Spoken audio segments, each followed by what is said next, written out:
St. Helens, a town in a state of change. But change has always been a way of life for a town that was quite literally built on coal, glass and pills. Unfortunately, it also relied on this small handful of industries to provide most of its employment. Like many places that relied on just a few large employers, the town now looks to diversify into new industries and new areas of work. But the past has left St. Helens with many fine buildings reflecting a proud industrial heritage.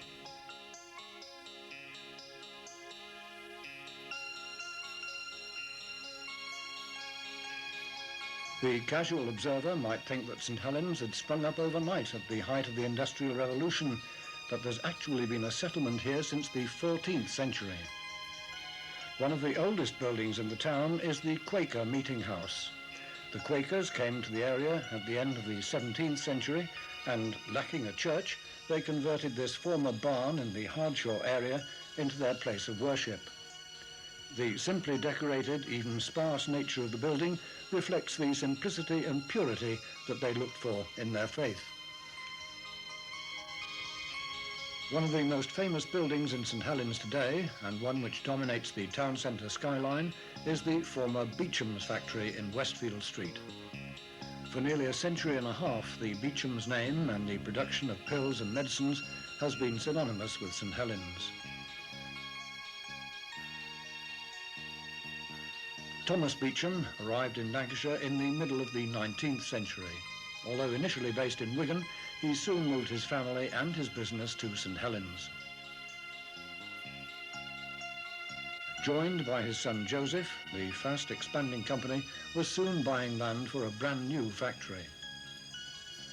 Before long, Beecham's pills were on sale in every druggist in the country, thanks to Joseph's skill in the new art of advertising.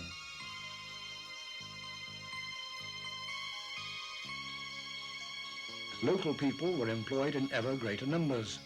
The company gained a reputation for treating its workers hard but fairly, with innovations such as free cocoa and tea helping to maintain company loyalty. Throughout the years, the business continued to grow, and a new factory was built on the Westfield Street site in the ornate and popular Queen Anne style. The building cost a staggering £30,000. With its 150-foot-high clock tower, it was one of the first factories to be powered by the newfangled electricity.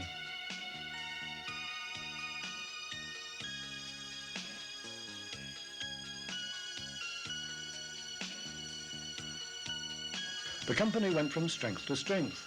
This footage from the 1950s shows employees hand-making pills in a way that was largely unchanged from the methods employed by Thomas Beecham nearly a century before. It was all a far cry from the high-tech computer control methods that were to be seen in the factory some 40 years later.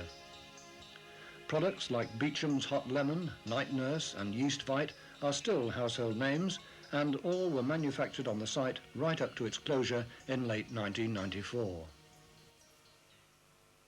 At this time, precise plans for the historic building had yet to be drawn up, but it's hoped that in whatever form, the bells of the landmark clock tower will continue to ring out over the town for many years to come.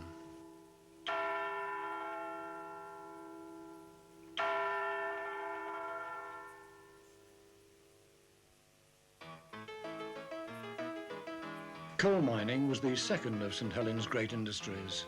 At its height, the mining industry in the St. Helens area was made up of over 35 separate collieries.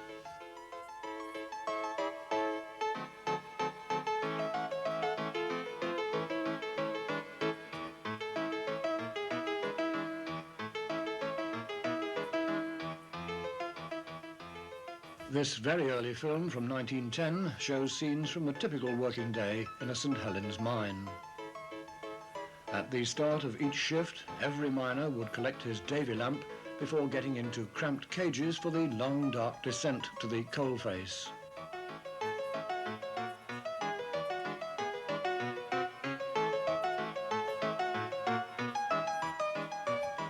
Hours were long, and conditions at the face were back-breaking, with everything having to be done by hand.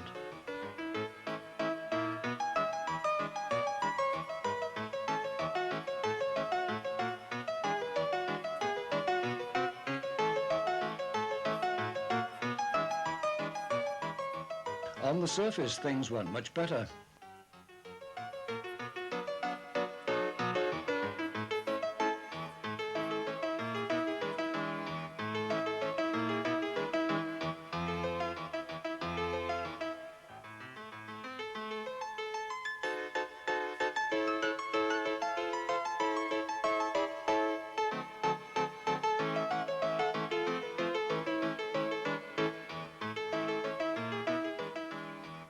By the end of the 19th century, legislation had ensured that women and children were no longer sent underground, and one result was that the hand sorting and grading of coal was frequently undertaken by colliers' wives.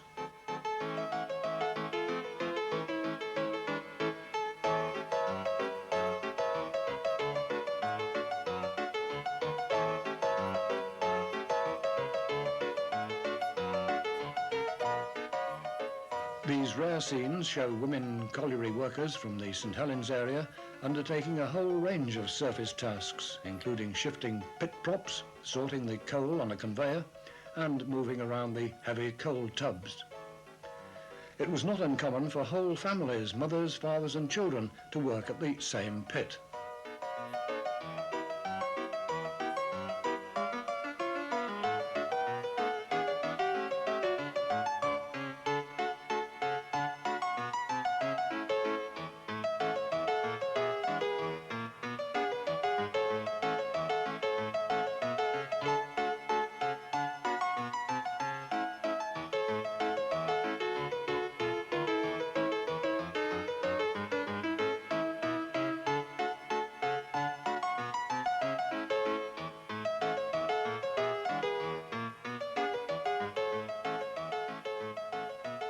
Wages could be less than 3 shillings for a week's work. This happy ending, with the miner returning home to his happy family, is perhaps a little fanciful. In reality, days were long, and miners would often leave home and return in the dark. This was all in stark contrast with the scenes in this film from the 1960s, when things had certainly changed.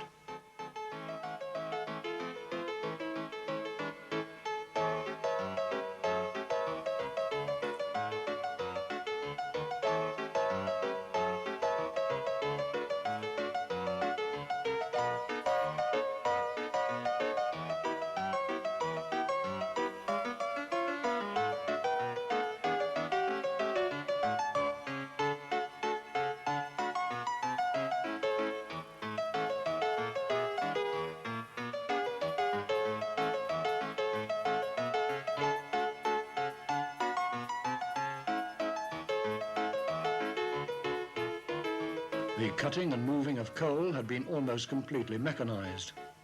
But with one machine doing the work of many men, the numbers employed in the industry were already starting to fall. For the coal communities, the pit was often the center of people's lives, not only in work but also in play. Here we see fleets of buses gathered to bring miners from all over the northwest to the Lancashire Miners' Gala. The year is 1960, and the event is being hosted by Bold Colliery, one of the biggest in the St Helens area.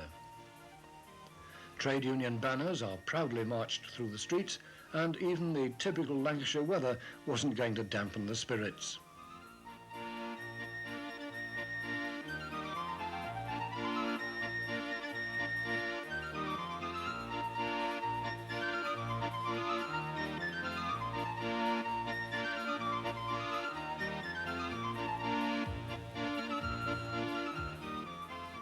No parade was complete without a brass band, many of which were made up of colliery workers.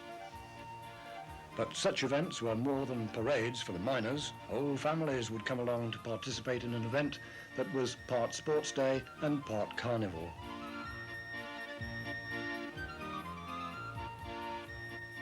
The 1960 gala managed to draw at least one soon-to-be famous visitor.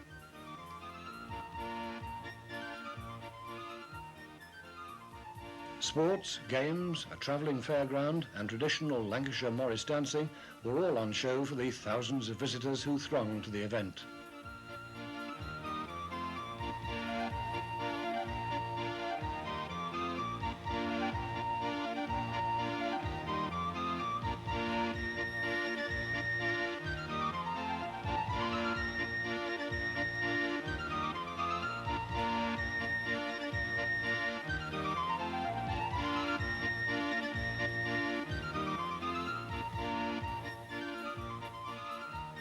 In the background, you can see the many chimneys that made up the St. Helens skyline.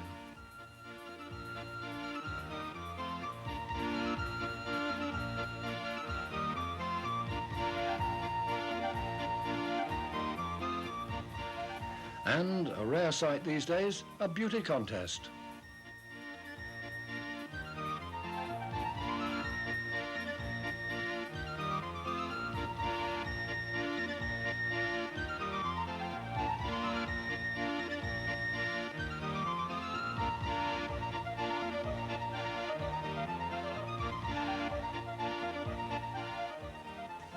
The proud winner is given the sash that names her as Miss Lancashire Miners Gala 1960.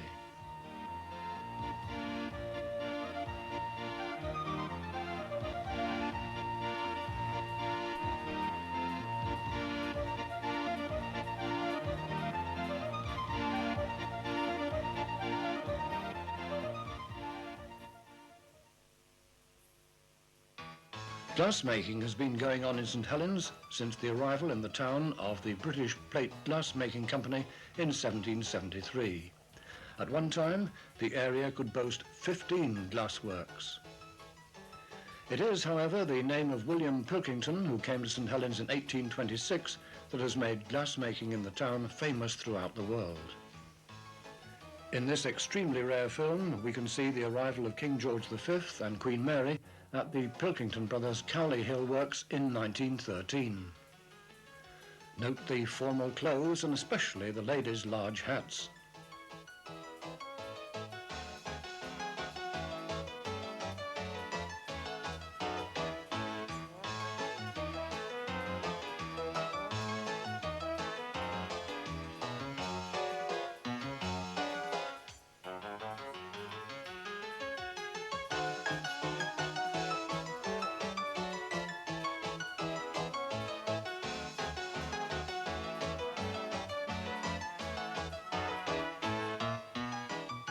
The party moves on for a tour of the factory, the most modern of its day.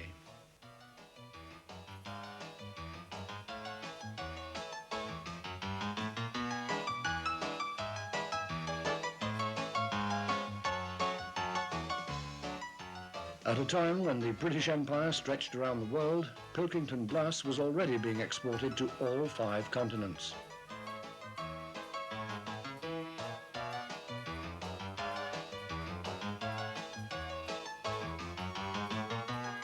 This much later footage shows the skill of the glassmakers at work.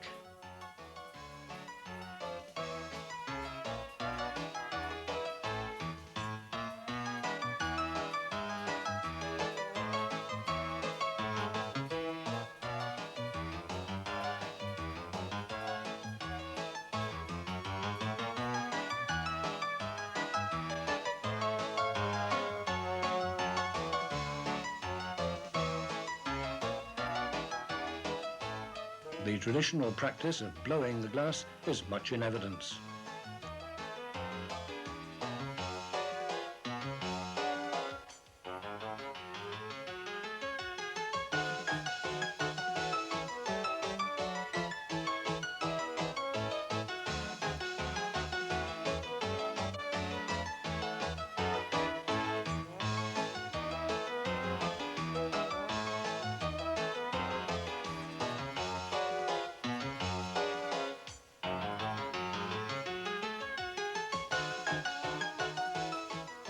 Here, glass battery boxes are being hand-blown into rough shape.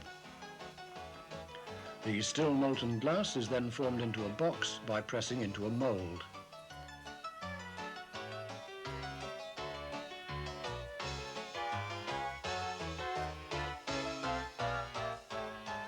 The surplus glass around the neck is removed first by breaking,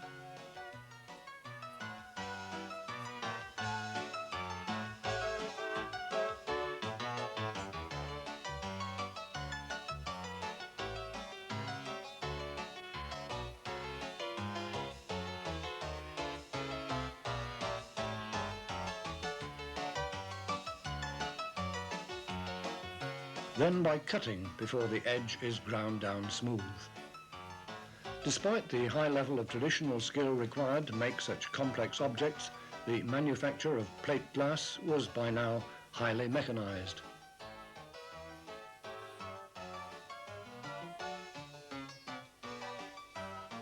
Here we see a sheet being pulled upwards from a pool of molten glass.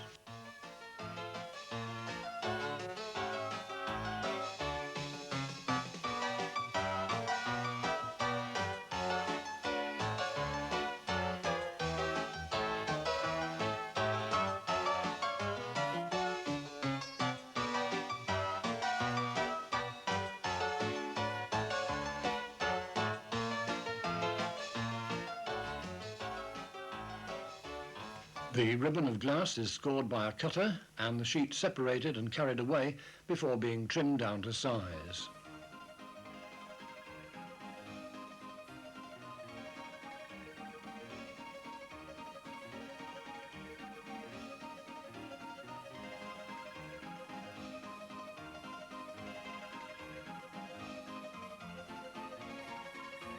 Along with the collieries, the Pilkington Company was a major sponsor of public events in the town. Events such as this Pensioners' Day held at Ruskin Drive in 1960, where proud owners set out to prove that St Helens is a town of dog lovers.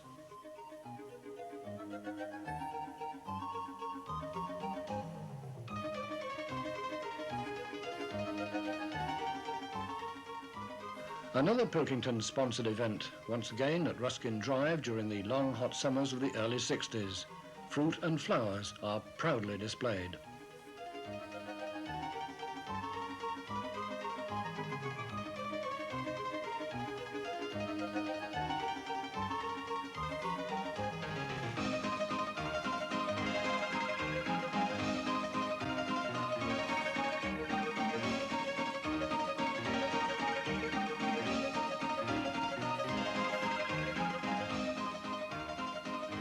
Children burn off some energy in the sports.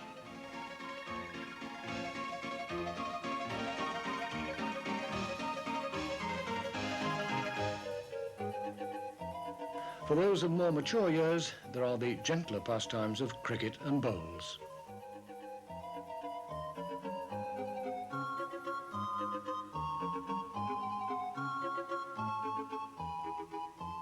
While for others, games of a slightly more unusual nature are the favourite of the day.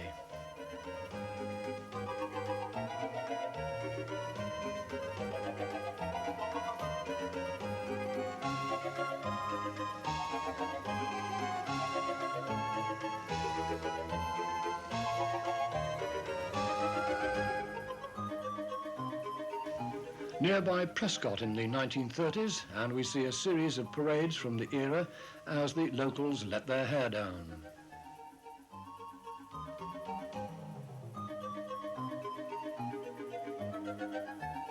Prescott Carnival Parade about 1937 provided an excuse for building elaborate floats.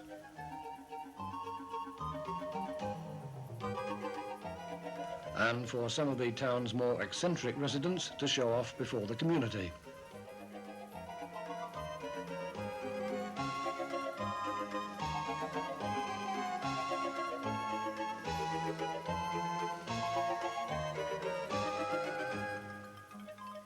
A more sober occasion and weather to match, a parade including local councillors of the Urban District Council of Prescott, as it was then known. It was accompanied by a brass band, an essential part of any parade and a familiar sight in towns throughout the northwest. At one time there were said to be as many as 16 brass bands in the St Helens area, and an annual contest was held at Denton's Green.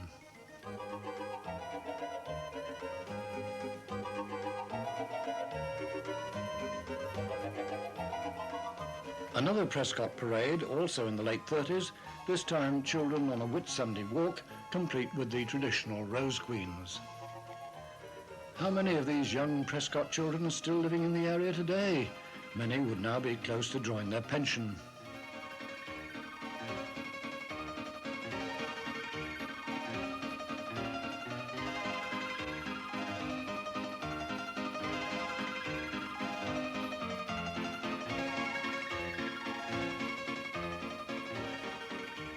The mood of the parade changes to a show of strength as the army brings out the crowds just prior to the Second World War. Could this be the South Lancashire Battalion of the Territorial Army, who've had a long connection with the St Helens and Prescott area?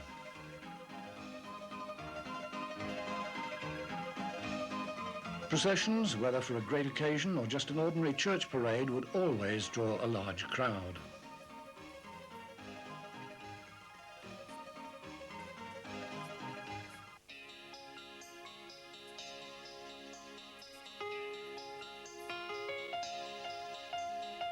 In the background, you may just make out the front of Tara's department store. The Prescott branch has closed, but the company is still going strong in nearby St Helens.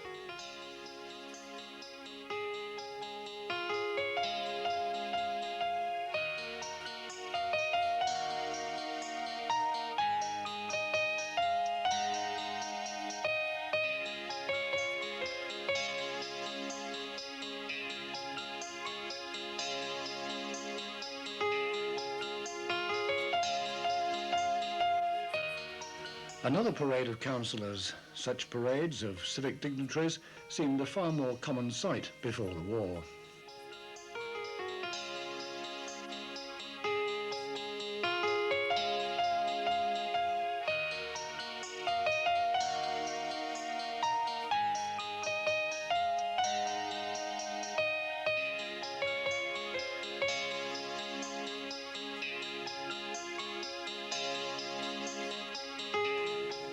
Local groups and societies were always well represented in such events. Does anyone recognise the organisations that these youngsters in uniform might belong to?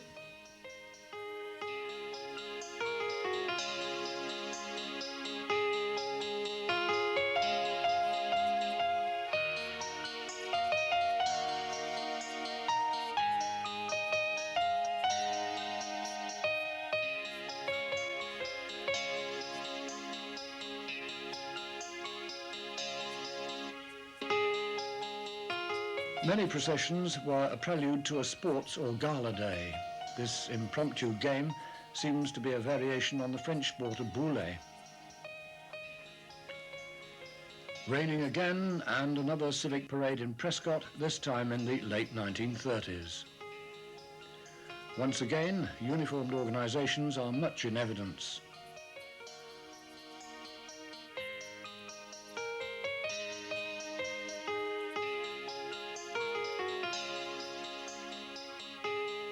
One of the most familiar names on the St Helens High Street is Tara's. The Tara's department store on Bridge Street has been serving the people of the town for over 100 years. Welcome to Tara's. I'm John Tyra, the present chairman and managing director. Tara's was founded in 1888 by my grandfather, William Tinsley Tyra, known to his many friends as Will. He was a man with a great reputation for honesty and integrity, and he started his small business at the foot of Liverpool Road in a single shop. He had £50 and a box of footwear given him by a friend. Fortunately, the business prospered from the start, and it grew and grew. Eventually, in the 1920s, Will Tyra was joined by his three sons, John, Ratcliffe and Eric.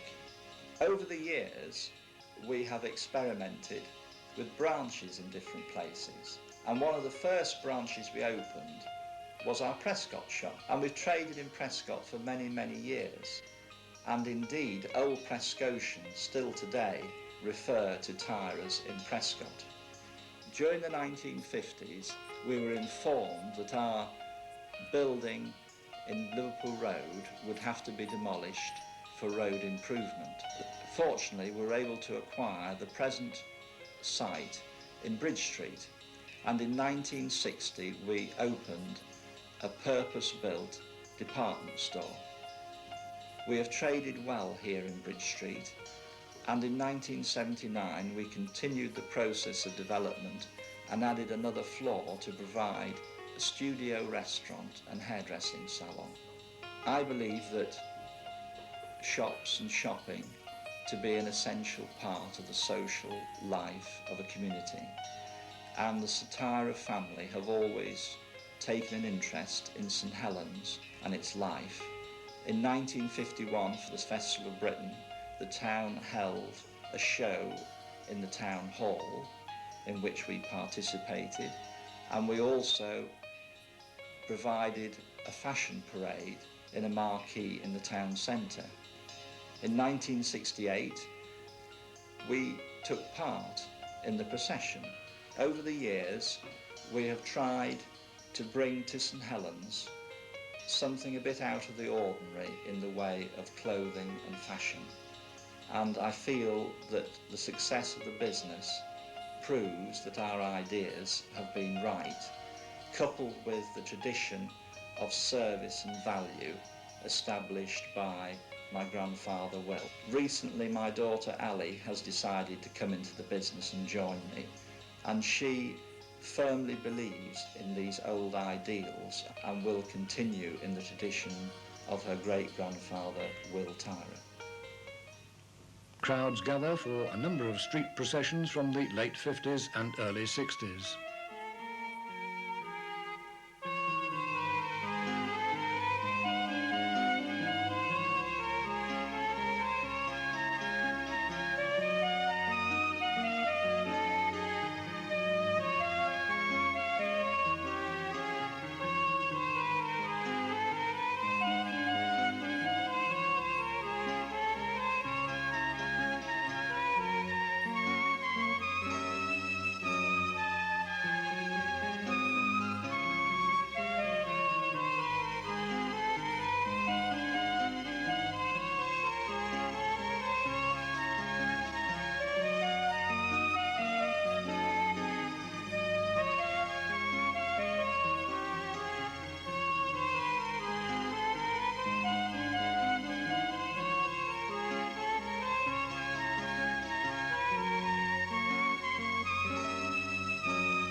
By the time this film was shot, life in the traditional back-to-back terraced houses was already beginning to disappear.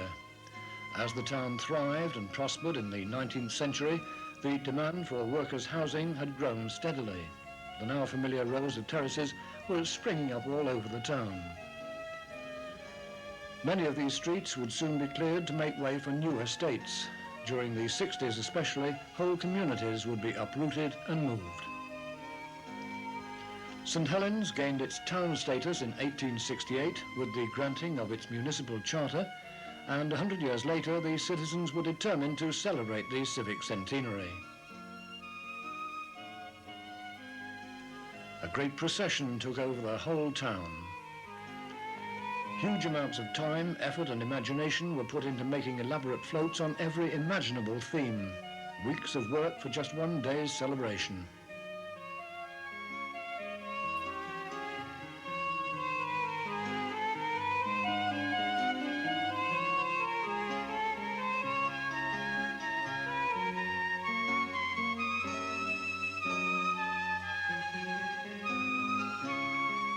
Even Lady Pilkington herself got in on the act, driving an ultra-modern motor car fitted, of course, with the revolutionary Pilkington glass.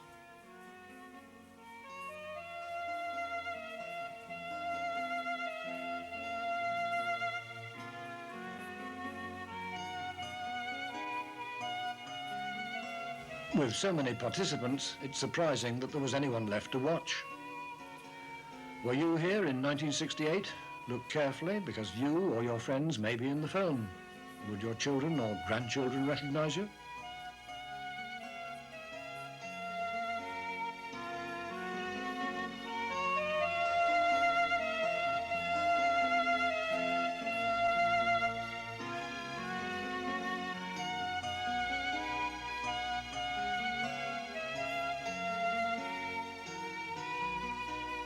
And finally, the Red Devils parachute display team drops in to be greeted by the 1968 Centenary Queen.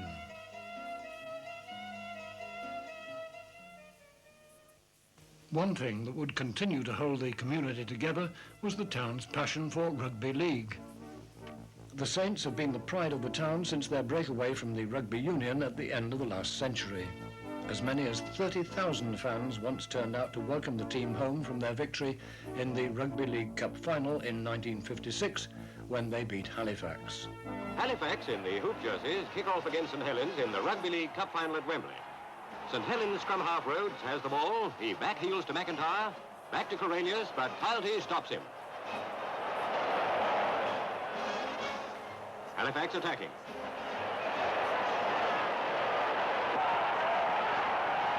Nearly stopped, but not quite. Out to Lynch, Lynch to Palmer, and Palmer's down. Wilkinson passes to Henderson, who dodges McIntyre and starts to run. But a Frank Carlton's there and brings him down. The ball's loose. Parsons grabs it, but Daniels tackles him. Half-time and still no score. In the second half, St Helens put on the pressure. Aurelius is pulled down, but passes to Carlton, and he's down too. Skipper Prescott makes a few yards. From a scrum down, St Helens get the ball away. Left winger Carlton races for the line. Halifax try to stop him, but he's made it. Scrum half Rhodes takes the kick and converts by inches. Finnan to Parsons, on to Rhodes. Now St Helens are really moving. Silcock to Greenall. He tries to run, but he's cornered and passes to Llewellyn, and Llewellyn scores. Once again, Rhodes converts, and St Helens are leading 10-0. Rhodes struggled to break through again, but he's stopped, and so is Daniels. Penalty to Halifax just saves them from a whitewashing by 2 points. A few minutes to go, and Cornelius passes to Prescott, who bulldozes through for a wonderful try. No luck with the conversion, but the cup is St Helens by a 13-2 victory. So who cares about a couple of points? Skipper Prescott is hoisted aloft by his team, jubilant after their first ever Wembley triumph. The Saints went on to beat local rivals Wigan 12-6 in the 1961 final, and again in 1966, a 21-2 victory at Wembley Stadium.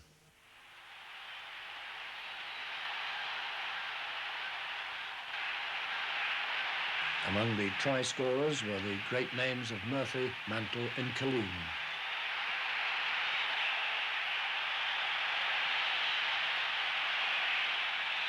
The team is still going strong today. In the 1950s, there were 2 royal visits. On April the 3rd, 1950, as part of a tour of Lancashire, which included Manchester and Warrington, Princess Margaret visited St Helens.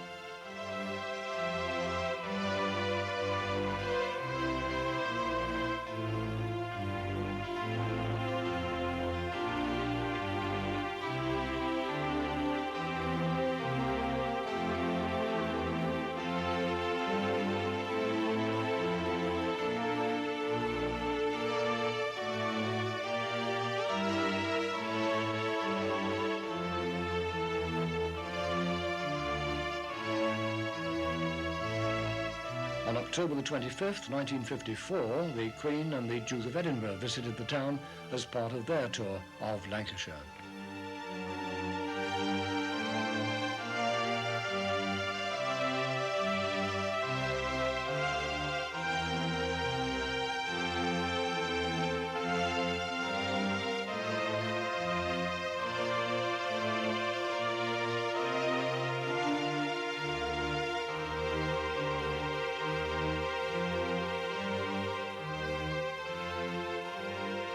St Helens is also famous for being at the centre of the railway revolution due to the famous Rainhill locomotive trials of 1829, an event that swept the name of Stephenson's rocket into railway legend. A large mural was painted depicting scenes from the 1829 trial.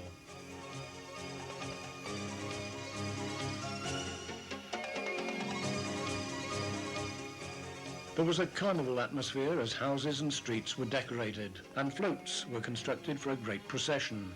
Many of the floats took railway themes with models of famous engines, and one locomotive in particular, made by local children, seemed to be the star of the show. The Rainhill trials were endurance tests for early locomotives, with the winners looking to gain major contracts to supply the ever-growing railway network. A lot was at stake. Back in the 1820s, Rainhill was just a quiet village. But in 1979, the people of the small town were enthusiastically joining in the preparations for the biggest event in the area since the original trials. Enthusiasts, leaders of the modern railway industry and the media converged on the town.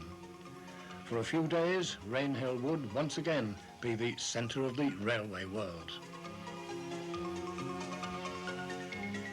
The following year, 1980, 150 years after the introduction of the first passenger service between the great cities of Liverpool and Manchester, famous engines from across the country started arriving for the great cavalcade of steam.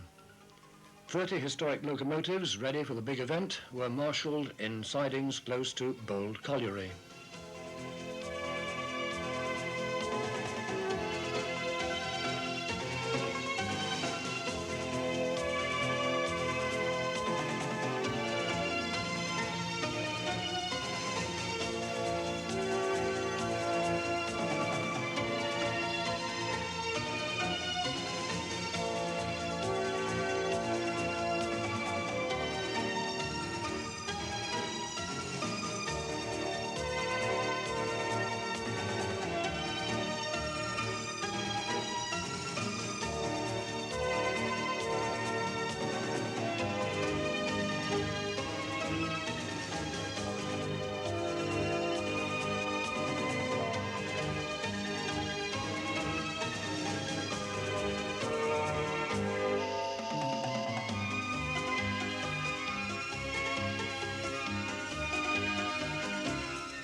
Finally, in front of thousands of onlookers, the three-day event began. The whole of railway history was represented. Among the many famous engines were Lion, a veteran of the Liverpool and Manchester Railway from 1838.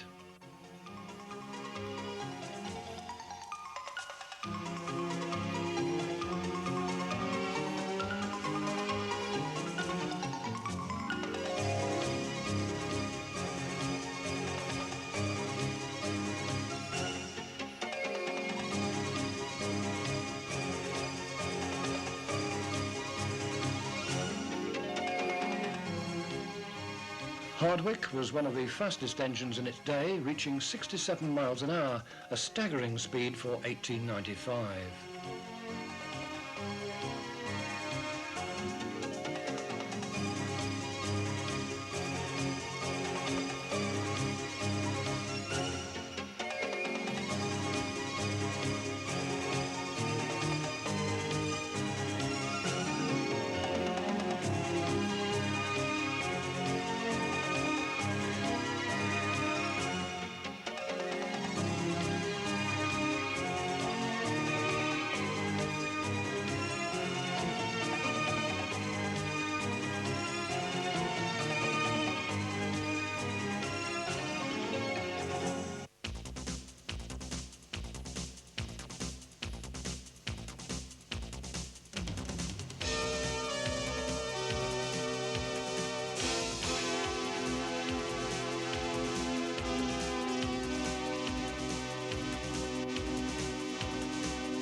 Even modest colliery engines like Robert, once a common sight, have a proud place in the parade.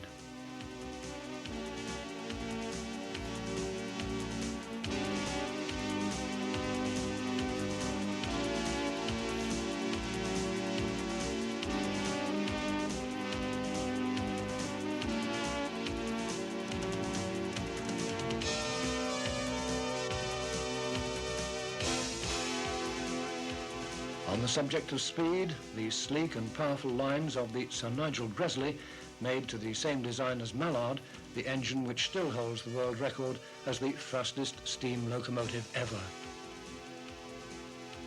Modern-day trains were also well represented, with an early appearance of the now familiar Intercity 125.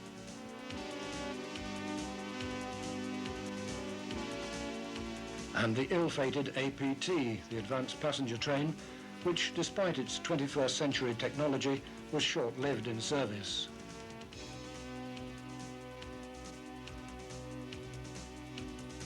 Helped along by a modern 08 shunter, a replica of the early loco Sans Péril.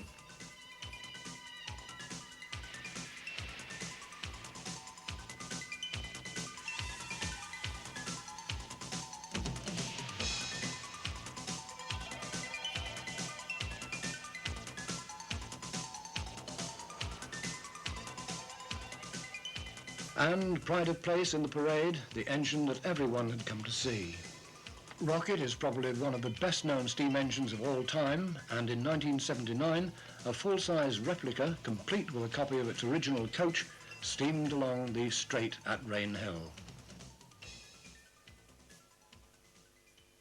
From its origins as a small settlement in the 14th century, through the great industrial period to the troubles of recent times, St Helens has seen many changes. Today, the town has grown to a thriving borough of over 180,000 people. Much of the past has been cleared away, but the best of the area's heritage has been and will continue to be preserved.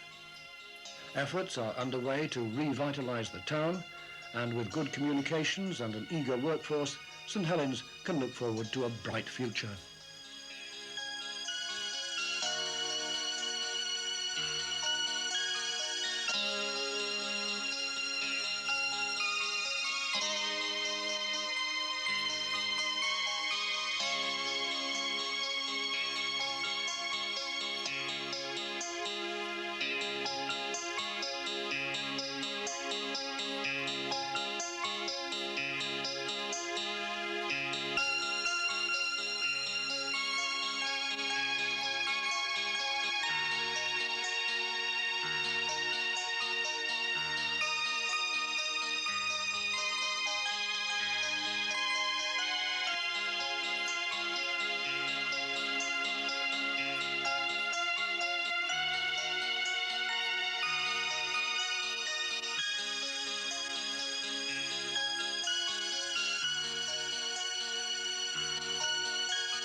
We produce other local videos in the Pleasure Past series for your enjoyment.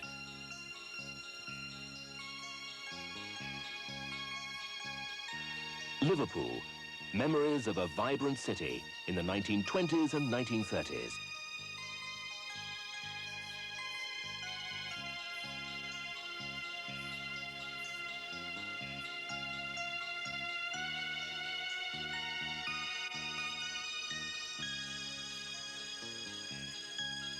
Wirral, memories of the 1920s and 1930s.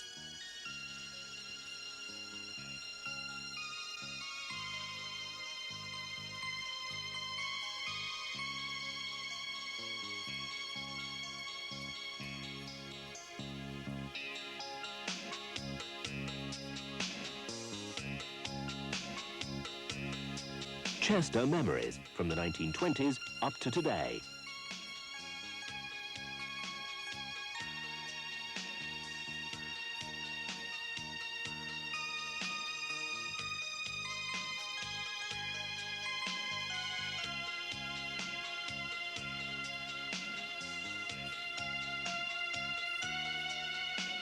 The Mersey Tunnels, 60 years, 1934 to 1994.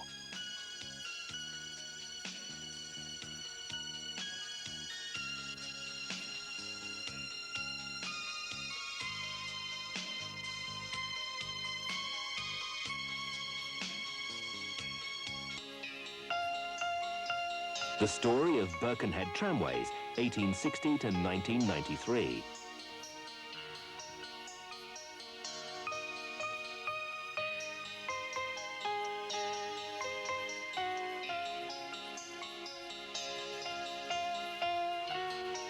Liverpool echoes of the 1940s and 1950s.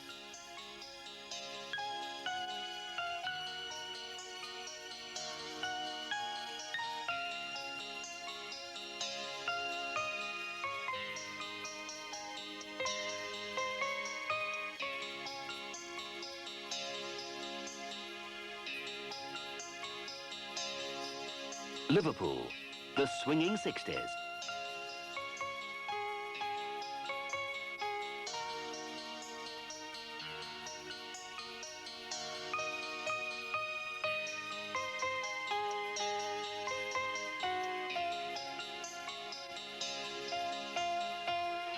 A Liverpool Christmas.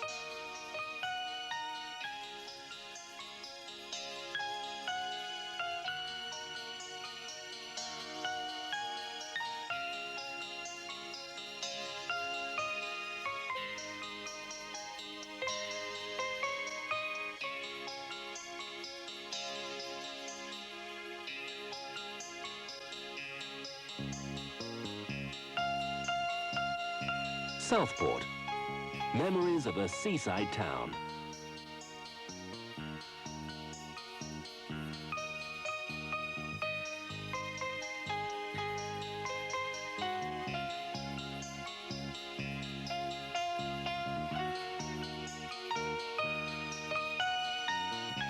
Mersey Rail, 25 years, 1969 to 1994.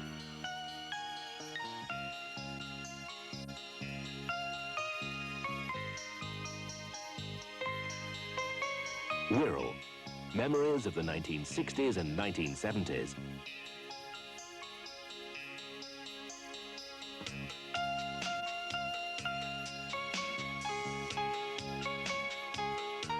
We're constantly looking for films suitable for inclusion in our video programs. If you have any or know of any, please tell us. We'll be very willing to view them.